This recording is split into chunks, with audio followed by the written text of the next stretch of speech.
The morning of my wedding began with silence, not the peaceful kind. The kind that feels like something has already gone wrong. My phone sat on the kitchen table beside my veil. The screen was dark, no missed calls, no messages, no one asking where they should park or when the ceremony started. By then my parents were already 2 hours late. My sister had sent a message the night before, just one line. "Something came up. We'll talk later." I remember staring at those words while the house filled with quiet. The dress was hanging in the doorway. The flowers had already been delivered.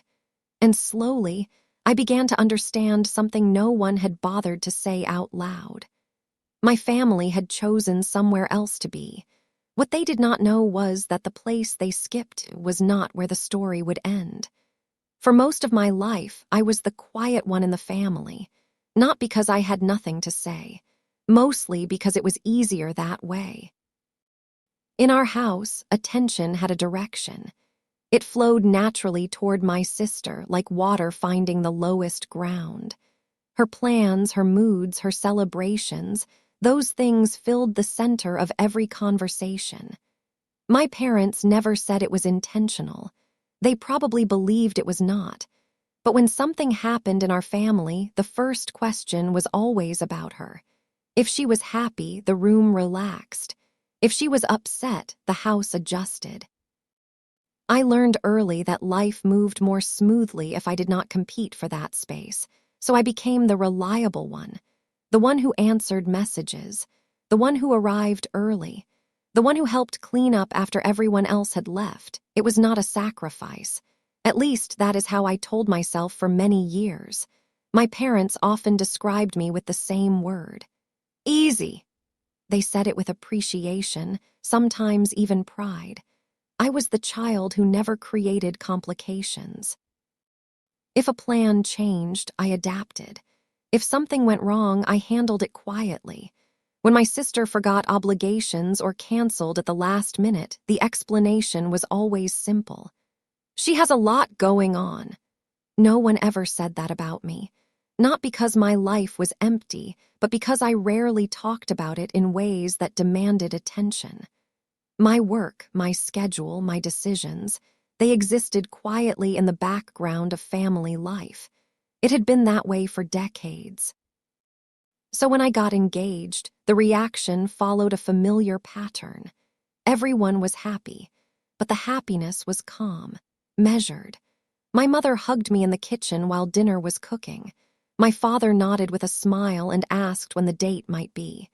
My sister said it was exciting and immediately started suggesting colors and music. Nothing dramatic, and that felt right to me. I never wanted a loud wedding. The ceremony was scheduled at a small venue about 40 minutes outside the city. It was an old building that had once been a library, with tall windows and quiet wooden floors that echoed slightly when people walked across them. When I first saw it, the place felt calm. That mattered more to me than decorations. The guest list stayed modest. Close family, a handful of relatives, and the friends who had become part of my everyday life. My fiancé understood that instinct immediately. Neither of us wanted something large or theatrical. We wanted a room where people actually knew each other. When we talked about the day, we kept returning to the same expectation. Presence, not perfection. I spent the months before the wedding organizing details slowly. Invitations were mailed early. Hotel recommendations were sent to relatives traveling from other cities. My parents received copies of the schedule weeks in advance. Everything was clear. There were no complicated logistics, no difficult travel plans. Nothing that would make attending the ceremony difficult. At least, that was how it looked on paper. My sister was involved in the early conversations more than anyone else. She liked discussing decorations and playlists, sometimes sending long messages late at night with suggestions. Most of them were enthusiastic but unrealistic. She had always enjoyed big celebrations. When I explained that the venue was small and the event would stay simple, she laughed and said I was predictable. "Of course you picked something calm," she told me once. She did not say it critically. It sounded more like amusement. Still, she seemed supportive. She offered to help coordinate certain things with our parents, especially the rehearsal dinner. My mother liked that idea. It meant someone else was thinking about logistics while she focused on guest arrangements. For a while, everything felt normal. If there was a pattern in our family, it was this. When something mattered to me, I kept expectations quiet. That way, no one felt pressure. And if they showed up, it meant something real.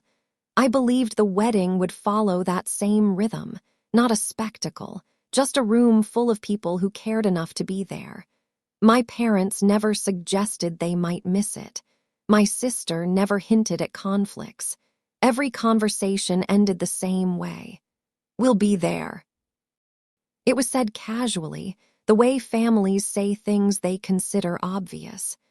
I accepted those words the way I always had, without asking for confirmation, without imagining a reason not to trust them. At that point, the idea that my own family might choose something else never crossed my mind. Not even once. The first sign that something was slightly off did not feel serious. It was small enough that I almost ignored it. About 3 weeks before the wedding, I sent my parents the final schedule for the weekend. It was not complicated. The rehearsal dinner would take place on Friday evening at a small restaurant near the venue. The ceremony itself was Saturday afternoon. The reception followed in the same building. I sent the message in our family group chat. Usually, someone would respond quickly. My mother was the most consistent with that. Even if she was busy, she liked acknowledging messages with a short reply. That time, the chat stayed quiet. Hours passed. By evening, my sister finally responded. "Looks good." Just 2 words. My parents did not say anything until the next morning. My father replied with a thumbs-up emoji. My mother wrote that everything seemed perfect. The responses were not negative, but something about the delay felt unusual. I told myself it was nothing. People had work, errands, responsibilities. Weddings created dozens of small messages every week. It would be unreasonable to expect immediate attention every time. Still, the pattern repeated itself. When I asked about hotel reservations, the answers were vague. My mother said they were still looking. My father mentioned he might drive home after the ceremony instead of staying overnight. My sister said she would figure it out closer to the date. None of it was alarming on its own, but it was different from how they usually handled plans. My sister, especially, loved organizing things in advance. She had always been the person who created group itineraries and coordinated events weeks ahead of time. Yet whenever I brought up the wedding weekend, her responses stayed light and distracted. One evening she called me while I was finishing work. "I might have something happening that weekend too," she said casually. The comment felt sudden. "What kind of thing?" I asked. "Oh, nothing big," she replied quickly. "Just a small gathering with some friends." Her tone sounded almost dismissive, like the detail did not matter. I waited for her to explain further, but she moved on to another topic almost immediately. She started asking about the music playlist for the reception. The conversation drifted somewhere else. At the time, I did not push for more information. The idea of a small gathering did not seem incompatible with a wedding. People often had overlapping plans, especially during busy seasons. Still, the timing felt strange. Why would someone plan a gathering the same weekend their sibling was getting married? I let the thought sit quietly for a few days. Then another moment happened. I visited my parents' house one Sunday afternoon to drop off printed invitations for a few relatives who preferred receiving things by mail. My mother was in the kitchen sorting through envelopes while my father watched television in the living room. The house felt normal, comfortable. But when I mentioned the rehearsal dinner, my mother paused for a moment longer than expected. "Friday evening, right?" she asked. "Yes," I said. She nodded slowly, like she was confirming something in her head. "That should be fine." The wording caught my attention. Should be, not will be. The difference was small, but I noticed it. My father did not join the conversation. The television volume was low enough that he could easily hear us, yet he stayed focused on the screen. A few minutes later, my sister arrived. She walked in with the same bright energy she always carried, talking about a project she was planning with some friends. I listened while she described decorations, music, and a venue someone had found downtown. At first, I assumed she was discussing another person's event. Then she said something that made me pause. "It's going to be that same weekend," she explained, scrolling through pictures on her phone. I looked up. "The wedding weekend." She hesitated for half a second. "Yeah, but it's not the same time. It's just later that night." My mother glanced toward her quickly. It was a brief look, almost unnoticeable. But it felt like something passing between them. I waited for someone to clarify the situation. No one did. My sister continued describing her plans as if the detail did not require explanation. My father remained silent. Eventually, the conversation moved somewhere else, just like it had on the phone days earlier. No one addressed the overlap directly. When I drove home later that afternoon, I tried to organize the information in my head. Maybe the gathering really was small. Maybe it would start after the reception ended. Maybe my sister simply wanted to celebrate something with friends while everyone was already in town. All of those explanations sounded reasonable. But a quiet unease had started forming somewhere in the background of my thoughts.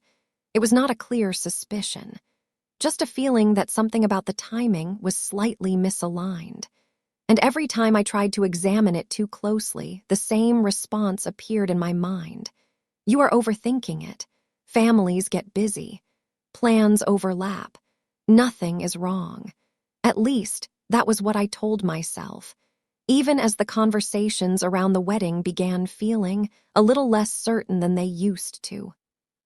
The first time I realized something might actually be wrong, it was not because of a conversation. It was because of a photograph.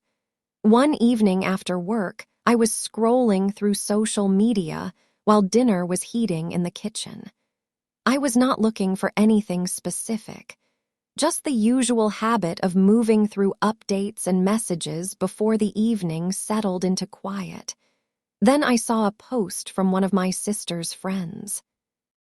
The image showed a long table covered with decorations, balloons, candles, and small cards arranged neatly beside each plate. Someone had written a caption beneath the photo, "Planning the biggest birthday weekend yet." At first, I did not think much of it. My sister had always celebrated her birthday enthusiastically, even when the date itself had passed.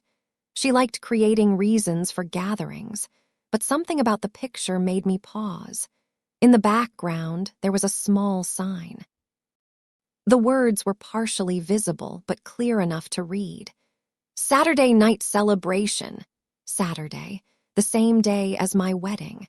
I looked at the image again, this time more carefully. The decorations were not casual. There were printed menus on the table, and the room looked like a rented venue rather than someone's home. Everything suggested something larger than a small gathering. For a moment, I wondered if the post referred to a different weekend. Then I opened the comments. Several people had written things like "can't wait for next weekend," and "it's going to be huge." The date matched exactly. I closed the app and set my phone on the table. The kitchen was quiet except for the low sound of the microwave running. Maybe it was coincidence.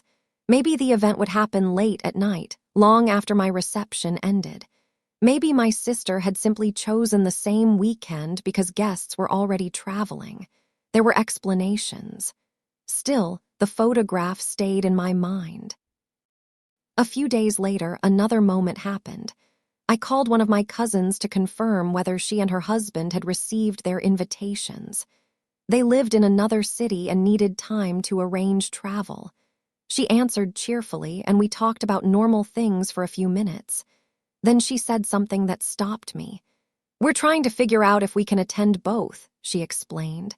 "Both?" I asked. There was a short pause. "My mistake," she said quickly. "I meant the wedding and the dinner plans." "What dinner plans?" Another pause. This one lasted longer. "Oh, maybe I misunderstood something," she replied.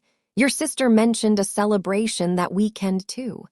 Her voice sounded cautious now, like someone realizing they might have said too much. I kept my tone calm. "What kind of celebration?" "I'm not sure," she said. "Just something she mentioned while we were discussing travel." The conversation moved on after that, but the sentence stayed with me. Attend both, not choose between them. At least that was how it sounded. A few days later, I visited my parents again. The house was quiet when I arrived. My mother was in the backyard watering plants while my father sat at the kitchen table reading something on his laptop. As I stepped inside, I heard voices coming from the living room. My sister was speaking to someone on the phone. "No, it's definitely Saturday night," she was saying. "Everyone should already be in town." Her tone sounded confident. Then she noticed me standing near the doorway. The conversation stopped immediately. She turned slightly away, lowering her voice. I could not hear the rest of what she said, only quiet murmurs until the call ended. When she came back into the kitchen, she acted completely normal. "Hey," she said, smiling. "When did you get here?" "Just now." I waited for her to mention the phone call. She did not. Instead, she started talking about the weather and asked whether the venue had air conditioning. The shift in subject felt deliberate. Later that afternoon, while my parents were outside, I noticed something on the kitchen counter. A printed document. It looked like a reservation confirmation. I did not intend to read it at first, but the words at the top caught my attention. Event booking, Saturday evening. The name beneath it was my sister, S. The location was a venue downtown, and the guest capacity listed on the form was far larger than anything I would describe as small. I stood there for a moment, reading the details quietly. Music arrangements, catering estimates, set-up times, everything suggested a full celebration, not a casual gathering with friends. When I placed the paper back exactly where it had been, a thought moved slowly through my mind. Up until that point, every uncomfortable moment had an explanation. Delayed messages, vague answers, overlapping plans, but now there was something different. Evidence that the plans had been organized carefully. And the date had never changed. Saturday night, the same night as my wedding. For the first time, a question appeared in my mind that I had avoided asking. Not whether there was another event, but something much quieter, something harder. Had people already decided which one mattered more?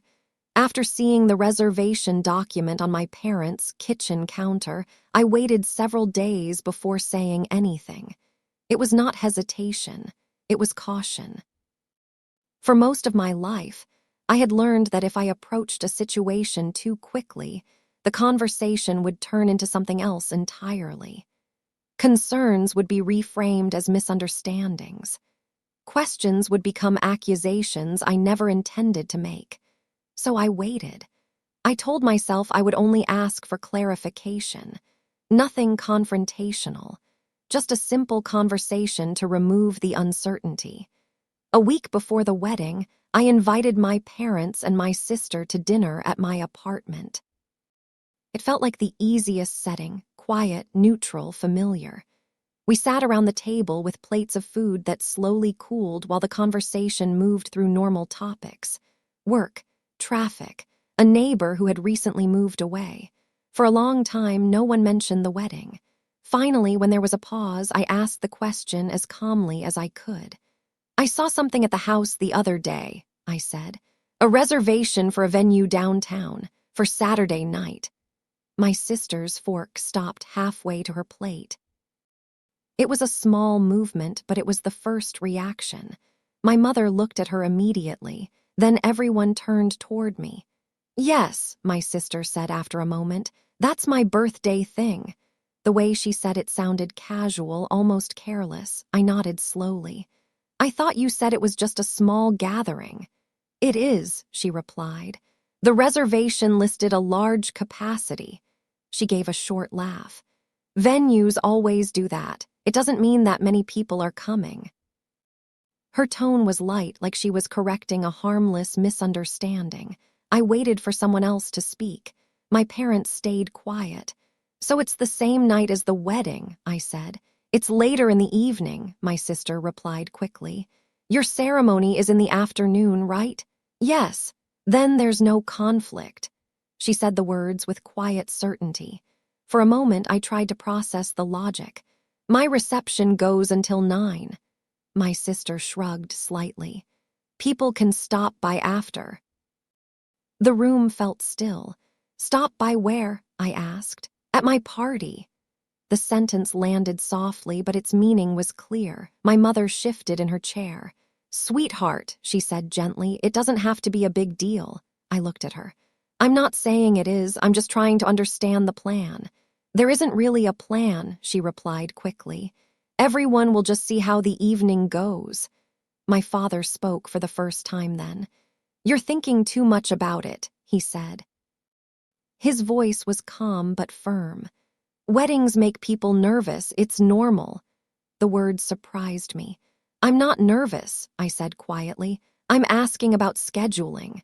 My sister leaned back in her chair. "You're making this sound like some kind of competition," she said. "That's not what I'm doing." "It kind of feels like it," she replied.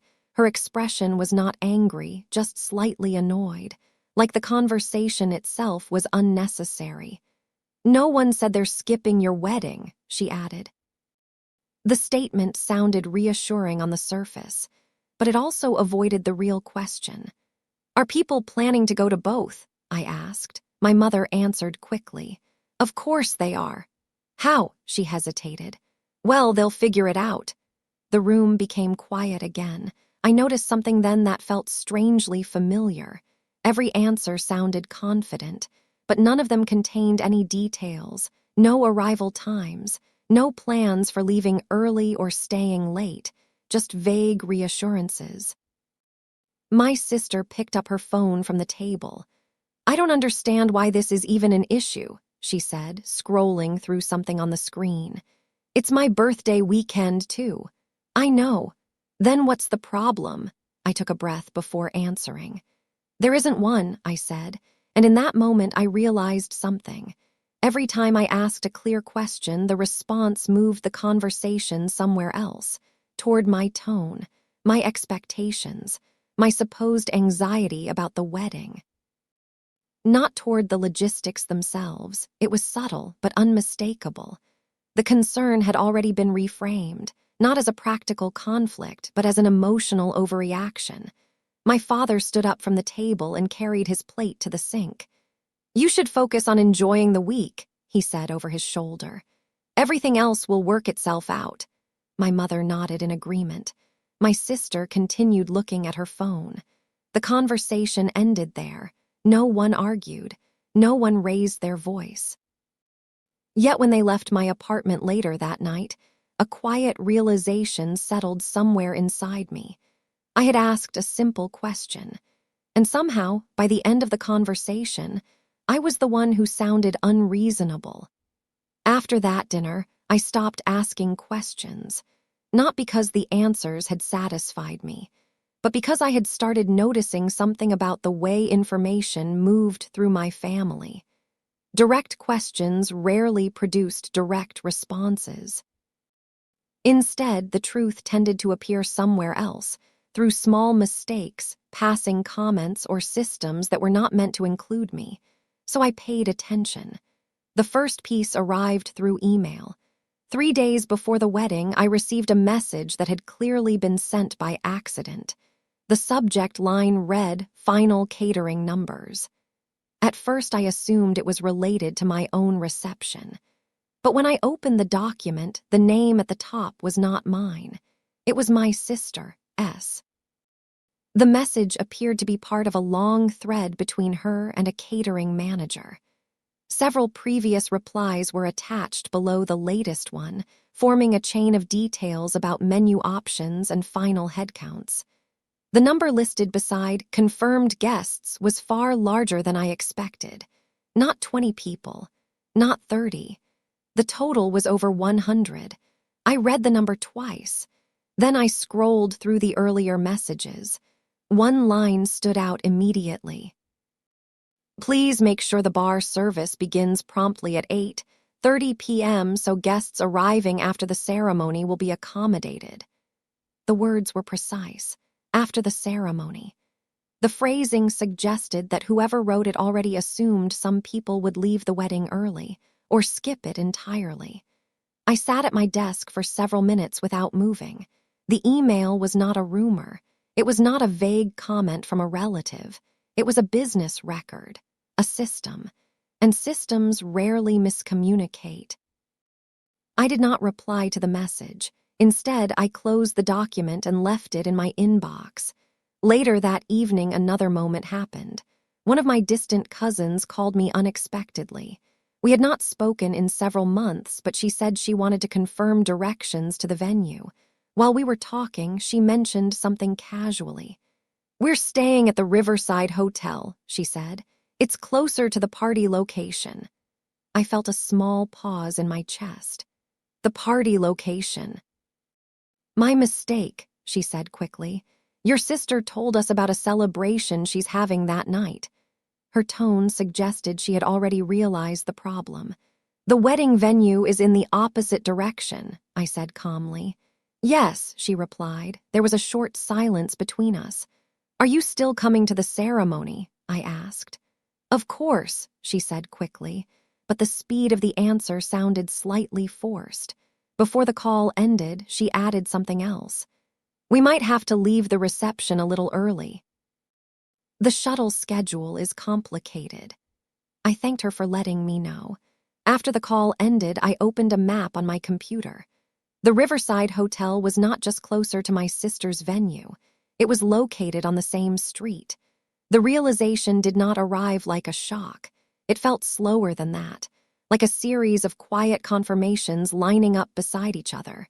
The email, the hotel bookings, the conversations that ended abruptly when I entered a room. Each detail alone might have meant nothing. Together, they formed something much clearer. Later that night, another piece appeared. This one came from someone who had no reason to hide anything. A coworker of my sister's sent me a message through social media. She had attended one of our family gatherings years earlier and still followed me online. "I'm excited for your wedding this weekend," she wrote. "Thank you," I replied. Then she added another sentence. "And your sister's party sounds incredible too. I didn't realize you were doing a double celebration." I stared at the message for a long moment. Double celebration. That was the phrase people were hearing. Not two separate events, not a scheduling conflict, just a shared weekend. I typed a short response thanking her and closed the conversation. By then, something inside me had shifted. For weeks, I had been trying to interpret conversations, searching for reassurance in the way people described their plans. But the truth had never been hidden in those conversations. It was hidden in the logistics, travel bookings, catering numbers, venue reservations, systems that recorded decisions people had already made. No one had openly said they would miss my wedding, but the evidence suggested something slightly different. They had built another event large enough to compete with it, and they had done it quietly, without discussing the consequences directly. When I looked at the calendar on my wall that night, the date of the wedding seemed unchanged. Same ceremony, same reception, same schedule that had been sent to everyone weeks earlier. Nothing about the event itself had moved. Yet somehow, without anyone announcing it, the center of the weekend had shifted somewhere else. And the most unsettling part was not the party. It was the realization that many people already knew about it. Everyone except the person getting married. Once the pattern became clear, I stopped looking for reassurance. Instead, I started observing quietly. It was not difficult. When people believe something has already been explained, they stop hiding details as carefully. They assume the situation is understood. The first confirmation arrived through the hotel reservations. About 2 days before the wedding, the venue coordinator sent me a final email reviewing guest accommodations in the area. It was a normal step. Venues liked confirming transportation logistics in case guests needed directions or shuttle services. Most of the hotels listed were the ones I had recommended weeks earlier. But one detail stood out. A large block of rooms had been reserved at the Riverside Hotel. The same hotel my cousin mentioned. The same one located on the street beside my sister's venue. The number of rooms reserved there was far higher than anywhere near the wedding location. I looked at the list of names attached to those reservations. Many of them belonged to my relatives, uncles, cousins, family friends who had confirmed their attendance months earlier. Some of them had told me they were still deciding where to stay. The decisions, it seemed, had already been made. Later that afternoon, I received 2 messages within the same hour. Both were cancellations. The first came from an aunt who wrote that she had suddenly developed a migraine and might not be able to stay for the reception. The second came from a cousin who explained that his flight had been moved slightly earlier than expected, so he would probably only attend the ceremony. The explanations sounded polite, but the timing felt coordinated. Within the next 12 hours, 3 more relatives sent similar messages. None of them said they were missing the wedding entirely. They were just adjusting their schedules, leaving earlier, arriving later, making small changes that reduced the time they would spend at the ceremony. Each message was apologetic. Each one sounded temporary. Yet when I read them together, the pattern was unmistakable. People were creating space in their evening. The rehearsal dinner happened the next night. It was held in the small restaurant we had reserved near the venue. When I walked inside, the room looked exactly the way I had imagined months earlier. Warm lighting, a long table set for 20 people, simple decorations placed carefully along the center, but several chairs remained empty. My parents were not there yet. My sister was not there either. Guests arrived slowly. Friends greeted each other. Conversations filled the room with gentle noise. Everyone was polite, but several people glanced at the empty seats more than once. My parents eventually arrived almost 40 minutes late. They explained that traffic had been worse than expected. My sister came shortly after that. She walked in smiling, carrying a gift bag and greeting everyone warmly. If anyone else noticed the timing, they did not say anything. The dinner moved forward. Toasts were short and sincere. My closest friend spoke briefly about how long we had known each other.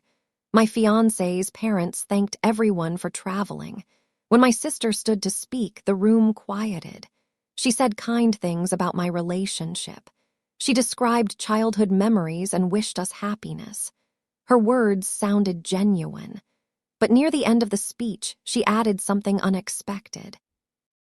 "I hope everyone enjoys the whole weekend," she said with a small laugh. "There's a lot happening." Several people at the table exchanged quick glances. The sentence passed without further explanation. After the dinner ended, guests began leaving the restaurant in small groups. I stepped outside to thank a few relatives who were preparing to drive back to their hotels. As they walked toward their cars, I heard one of them ask another question quietly. "What time does her thing start tomorrow?" The reply came just as softly. 8:30, I think. The conversation stopped when they noticed me standing nearby. They smiled politely and wished me good night. Later, when I returned to the venue to drop off some final paperwork, the coordinator mentioned something casually. "We received a few requests for early shuttle pickups tomorrow evening," she said. "From wedding guests?" "Yes." "What time?" "Just after 7. The ceremony itself was scheduled to begin at 4. The reception would start around 5:30. 7 o'clock was early enough that anyone leaving then would miss most of the celebration. I thanked her for the information and walked back to my car. The parking lot was empty by then. The building stood quietly behind me, lights glowing through the tall windows. For a long time, I sat in the driver's seat without turning the engine on. There was no confusion left, no more unanswered questions. The evidence had moved beyond suspicion. Travel plans had been organized. Hotels had been chosen. Transportation schedules had been adjusted. Not everyone, but enough people. Enough that the shape of the day had already changed. The ceremony would still happen. The reception would still take place. But somewhere else in the city, another event had been prepared for the same evening. Larger, louder, and gradually, piece by piece, people had begun rearranging their time around it. No one had said the words directly. No one had admitted the decision out loud. Yet the weekend had quietly been divided. And by the time the wedding day arrived the next morning, many of those choices were already final. The morning of the wedding began earlier than necessary. I woke up before the alarm, the room still dark and quiet. For a few minutes I stayed in bed, listening to the steady breathing of the person beside me. The day had finally arrived. For months, the calendar had moved slowly toward this date. Every small task had pointed here, sending invitations, confirming reservations, organizing details that now no longer mattered. Eventually, I got up and walked into the kitchen. The house felt unusually still. My phone sat on the table where I had left it the night before. When I picked it up, there were several messages waiting. Most of them were polite. One cousin explained that their flight had been delayed and they might arrive just before the ceremony. Another relative wrote that traffic from the hotel area might slow them down. A third message came from an uncle who said he was not feeling well but would try to stop by for a bit. The language was careful. No one said they would not attend. They simply described smaller versions of presents, shorter visits, later arrivals, earlier departures. I placed the phone back on the table and started making coffee. At some point during the morning preparations, my mother called. Her voice sounded slightly rushed. "We're running a little behind," she said. Behind, the ceremony was still hours away. "Everything okay?" I asked. "Yes, of course," she replied quickly. "We'll see you there." The call ended before I could ask anything else. My sister did not call at all. By midday, the house had begun filling with quiet activity. Friends arrived to help with small details. Someone adjusted the flowers. Another person checked the schedule for transportation. Their presence felt steady, reliable. People who had promised to come had already arrived. When we reached the venue later that afternoon, the building looked exactly the way I remembered it from our first visit. Tall windows, soft light across the wooden floor, rows of chairs arranged carefully in front of the small platform where the ceremony would take place. Guests began entering slowly. Friends from work, neighbors, a few relatives who had traveled early. But as the seats filled, something became noticeable. The front rows were not as full as expected. My parents had not arrived yet. My sister was not there either. The ceremony was scheduled to begin at 4. At 3:55, the coordinator asked quietly whether we should wait a few minutes. I looked toward the entrance. The door remained closed. "Let's start on time," I said. The ceremony itself passed gently. There were no dramatic moments, no interruptions. Just the quiet exchange of vows between two people who had decided to build something together. The room felt calm. Those who were present listened carefully. For a while, I allowed myself to focus only on that, not the empty seats, not the unanswered messages, just the words being spoken. My parents arrived during the reception. They walked in quickly, apologizing for traffic and congratulating us with warm smiles. My sister came shortly after that. She hugged me, complimented the decorations, and told me everything looked beautiful. None of them mentioned the ceremony. No one explained why they had missed it. The reception continued. Music played softly while people moved between tables. Conversations filled the room. Yet throughout the evening, I noticed a pattern forming. Guests leaving earlier than expected. One couple said they had another commitment downtown.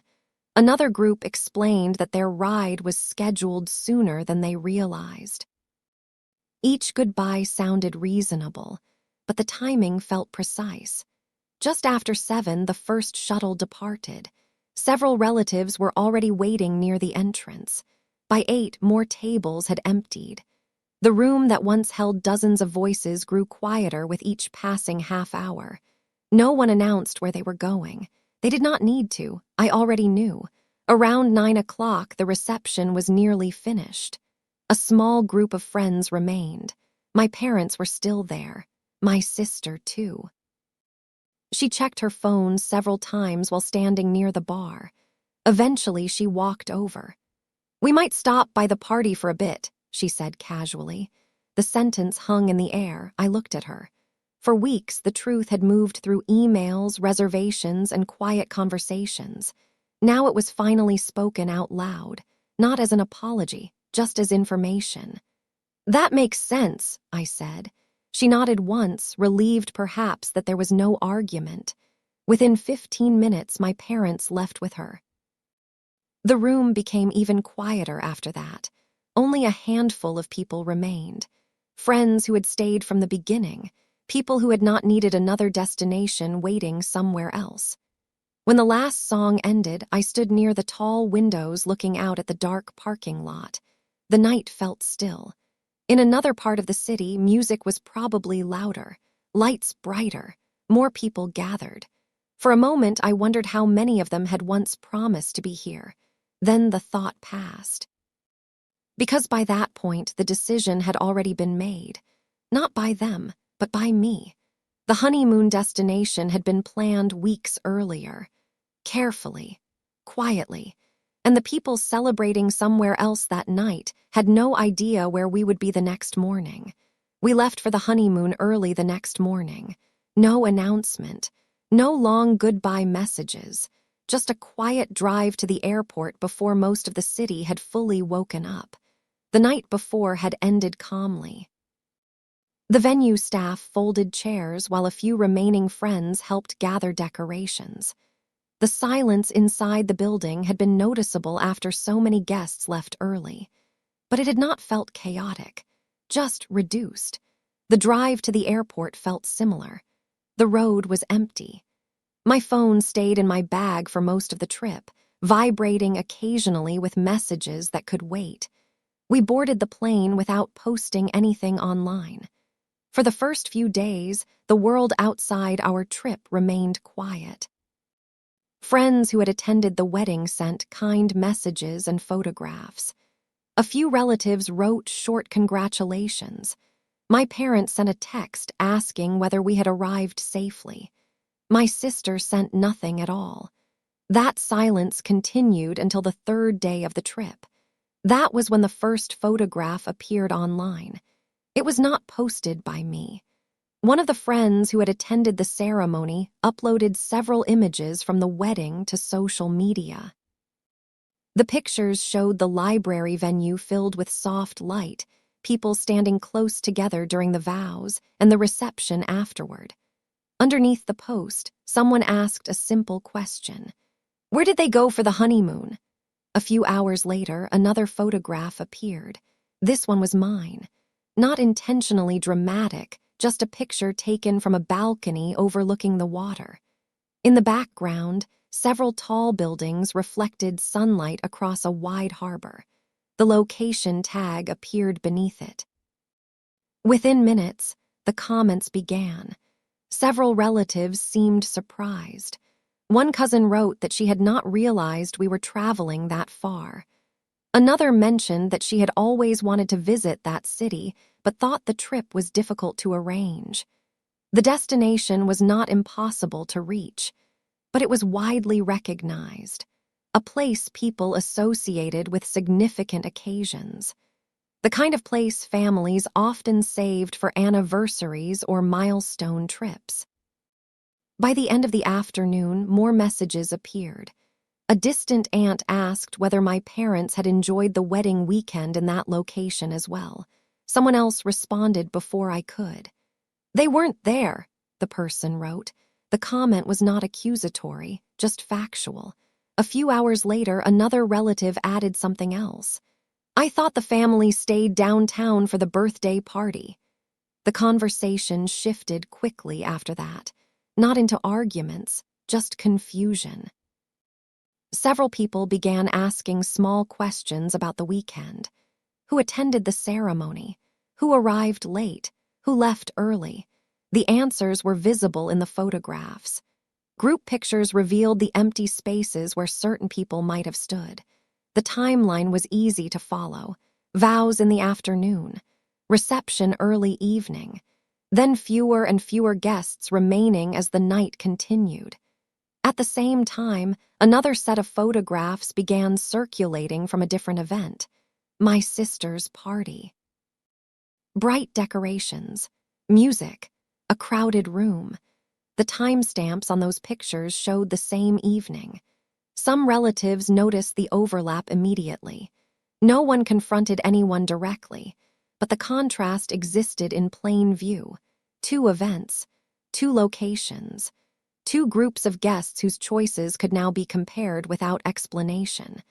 While this was happening, I remained several thousand miles away. The harbor outside the hotel window changed colors throughout the day as the sun moved across the water. Boats passed quietly in the distance. For most of the trip, I did not read every message. I answered a few simple questions. Yes, the ceremony had been beautiful. Yes, we were enjoying the trip. No, I did not elaborate on anything else. The systems were already doing that. Photographs, timestamps, public comments from relatives who had attended one event but not the other. No confrontation was necessary. The truth had begun assembling itself in front of everyone, not through accusation, just through comparison. And somewhere back home, people who had once described the weekend as a double celebration were now seeing the two events placed side by side. One was a wedding, the other was a party. The difference had always existed. Now it was simply visible. We returned home 2 weeks later. The house looked exactly the way we had left it, mail stacked neatly beside the door. A few wedding decorations still resting in the corner of the living room where friends had helped pack them away that night. Nothing dramatic had changed, yet the atmosphere around certain conversations felt different. My phone contained several messages from family members. Some were simple congratulations that had arrived late. Others were longer. My mother wrote first. She said the wedding photographs looked beautiful and that she hoped the honeymoon had been peaceful. Near the end of the message, she added a sentence that sounded careful. Some people have been asking questions about that weekend. She did not explain further. My father sent something shorter, just a few lines about how proud he was and how quickly the day had passed. He did not mention the ceremony he had missed. My sister's message arrived last. It appeared 3 days after we came home. She wrote that the party had been a lot of fun and that she hoped the trip had been worth the travel. There was no apology, no explanation, just a closing line suggesting we should all have dinner soon. I read the message once and placed the phone back on the table. Outside the window, the afternoon sun moved slowly across the street. Cars passed occasionally, their sounds fading quickly into the distance. For a long time, I sat quietly in that room, not angry, not surprised, just aware of something that had finally become clear. For most of my life, I had assumed certain moments would naturally belong to everyone. Milestones, ceremonies, days that families usually treat as shared experiences. But the wedding had shown something different. Presence was never automatic. It was a choice. And when people choose somewhere else to be, the explanation often arrives later, if it arrives at all. I did not reply to every message that afternoon. Some conversations would happen eventually, others might not. Either way, the silence that had begun on the morning of the wedding felt different now. Not empty, just honest. Because sometimes the clearest understanding of a family comes from the moments when they decide not to show up.